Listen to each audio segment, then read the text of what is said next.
Cool. We're going to talk about the last kind of initial dagger defense before Giganti talks about openings. Again, this is in the Palmioni Giganti translation.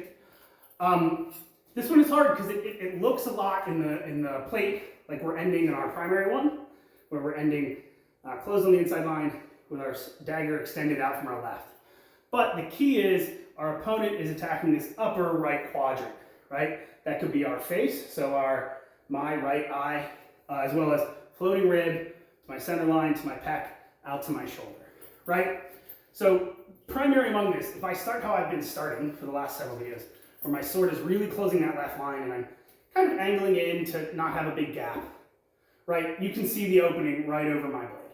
I can pick that up, but then you see the gap right down the middle, which really offers a pickup to the person's right line, that inner pectoral shot versus the outer pectoral shot, as well as the nose versus, say, the right side of the eye.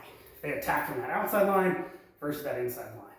The key here is we can let our dagger down a little bit, and what we want to do is as our opponent attacks, right, we're going to take our dagger, we're going to put it in line with our blade.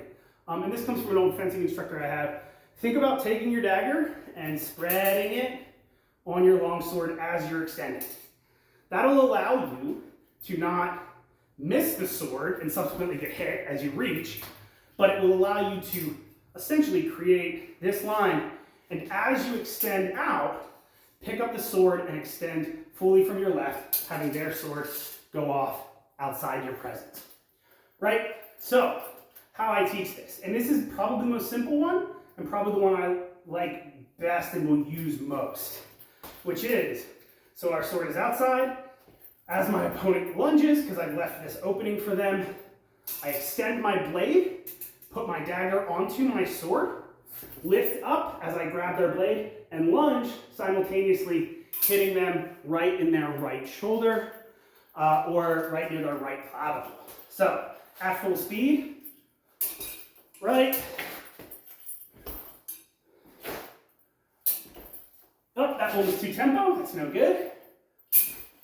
Right, and you can see that my left arm is very extended, but that tap gives me just enough time to move out. Now, if you want to prepare for this one, because it is one of the more common ones we see, you can drop your dagger and have it closed way more, right? You can do the triangle with the tip of your dagger and the tip of your blade.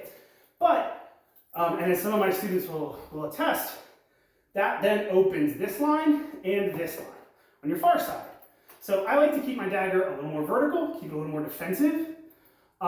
This also gives me an opening over here, right? So 3 openings means I'm gonna have to guess which one my opponent's gonna take, versus that upper opening is closed, I've given that one down the center, or I've given him that right upper opening, and that's really set, right?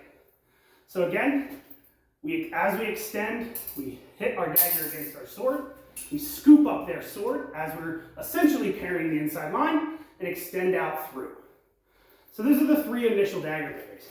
How I would practice that one and teach it is having them on the inside line, right? Have our on guard, extend and slide, extend and slide, extend and slide. Right as our arm goes into full extension, boom, boom, boom, right? And it's really where they're keeping their dagger. So if they keep their dagger way over, way across, they don't actually need to move it because it's already there. From there, if their dagger is very thin, in the sense of saying they're not set out wide like this, they're instead set more here, all they need to do from here is extend their arm. I will say a trouble I've run into with some students with this is because they're reaching so far over with their dagger, you can see my left arm. So when I'm typically on guard with a dagger in here, right? If I really reach to get this point over, see how my arm goes straight? What that then means is the extension through, my arm is already straight. So I'm lifting with my shoulder and my lat instead of letting the momentum of my parry start from here, grabbing their blade and pushing forward. Instead, I'm letting the lean of my body, like in a good lunge, what we know, that giganti calls out. My arm is already straight. I'm letting the lean of my body capture their sword as I'm hitting them. So it's not a bad thing to do. I'm preferential to punching, but that's because I have a history in different combat sports that hit, and I like the force that's generated with that punch. I also like closing this left line a little bit more, as well as holding some measure back. So if your swords and dagger are close together, and I really commit, something I do fairly often, I can commit your long blade and tie up your dagger as I step through and stab my opponent. Whereas I take some lessons from case fighting, these are separate until they need to be together, right? They're separate until they need to be together. So that's kind of the 4 initial things. Any pieces of those that you can use to teach your students, provide feedback. Thanks guys. See you, Carbonari.